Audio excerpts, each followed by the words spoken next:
This is the Radio Shack HTX-10. It is a compact 10-meter amateur radio transceiver. It's capable of transmitting between 28 and 29.7 megahertz on either single sideband, AM or FM. The HTX-10 was introduced in 1999 at a price of $149.95, which in a day wasn't too bad. At the time, we were hitting the peak of solar cycle 23, and the 10-meter band was particularly hot. Radio Shack, always ready to capitalize on some trend, well, they were, of course, the CB radio kings back in the 70s, brought this radio out as part of their embrace of the ham radio market back in the late 90s and early 2000s. Today, we're going to take a look at the Radio Shack HTX-10, 10-meter transceiver's brief history, how it works, and put it on the air. I bought this particular HTX-10 back when they were sold new, way back in the day, so taking another look at it should be fun. Now, the HTX-10 is not the first 10-meter transceiver that Radio Shack sold. 10 years prior, in the late 1980s, they came out with the HTX-100. That rig, the forerunner to the HTX-10, was manufactured by Uniden and offered CW and single sideband operation between 28 and 29.7 megahertz. And had 25 watts output with a 5-watt QRP mode. The HTX-100 had a bit of a following as it could be easily modified for 11-meter CB freeband operation. But as solar cycles wane, so does the 10-meter band, and the radio was discontinued in the early 1990s. Enter the HTX-10. This transceiver, manufactured by MACOM, had many improvements over the original HTX-100, but also a couple of detractors. First, while the HTX-100 could do CW and upper sideband, the HTX-10 offered upper and lower sideband, AM, and FM modes, but no CW mode. Power output was a fixed 25-watt sideband or 7 watts AM, and it offered 5 programmable memories scanned and a call channel button. The HTX-10 was also $100 less than the HTX-100 when introduced, retailing at $149 in 1999. But the lack of a CW mode was a distraction, along with the absence of tone-coded squelch for FM operation.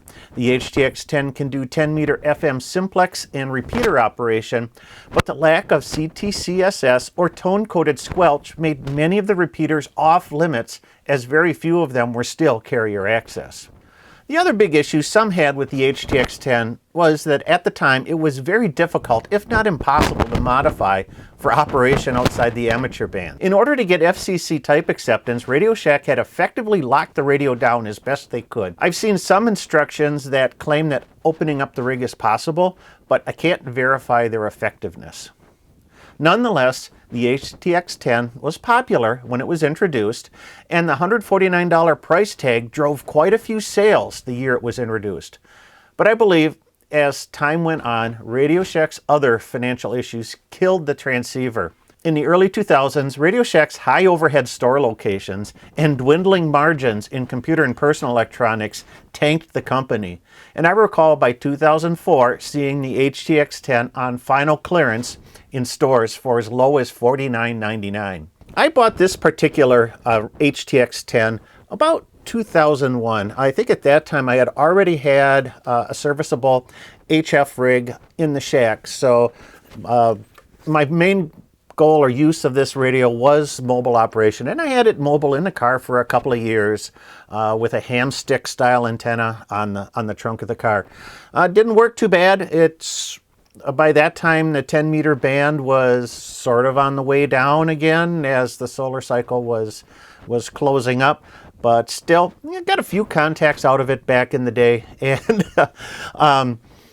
eventually moved away from running 10 meters in the vehicle, and this was been sitting on the shelf for a very long time. So the question remains, is the Radio Shack HTX-10 a good value for today? Well, the transceiver is compact, and its simple operation may find a place in your vehicle as a mobile transceiver. Its built-in noise blanker is serviceable but not adjustable, and the 5 memory channels can be programmed with popular 10-meter calling channels. But I think what would really have made this rig enticing in the long run would have been its inclusion of CW. Lacking CW makes the HTX-10 more of a novelty than a true compact portable rig. If you're planning to buy one, eBay lists several HTX-10 transceivers. Working ones appear to fetch between $80 and $140, depending on their condition. I've seen them appear at Hamfest for around $50 to $80. The HTX-10 is cute, and it is a lot of fun when the band is open. So let's put this one on the air and see how it works.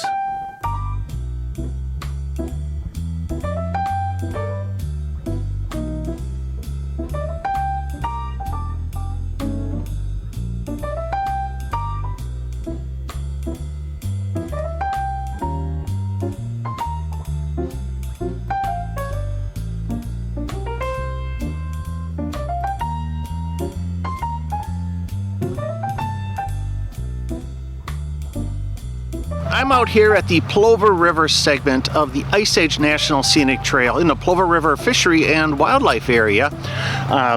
It's a beautiful snowy day. We've got the UHF Antennas HTX-10 set up for the 10-meter band. Let's get back into the warm car, and we're going to put the Radio Shack HTX-10 on the air. We got the Radio Shack HTX-10. I haven't used this in a while. My gosh, I think it's been a couple of years almost. So it'll be fun to put it on the air today. Looked at the propagation. 10 meters should be good.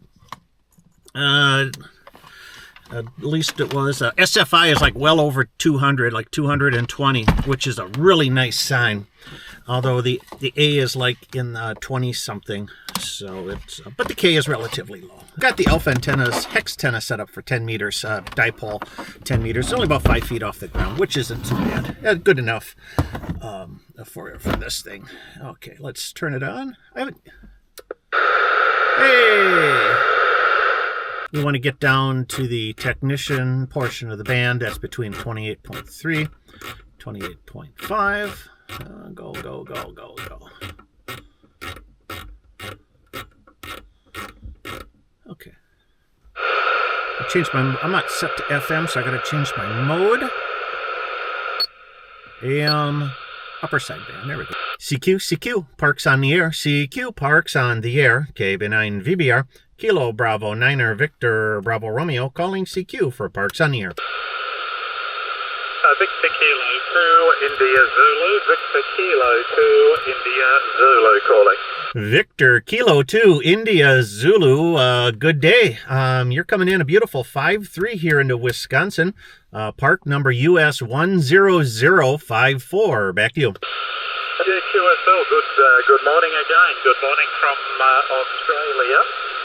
That's early here, just after 6 a.m. and your 551 in Australia, QSL, the 51 Australia. Yeah, good to get you in the log.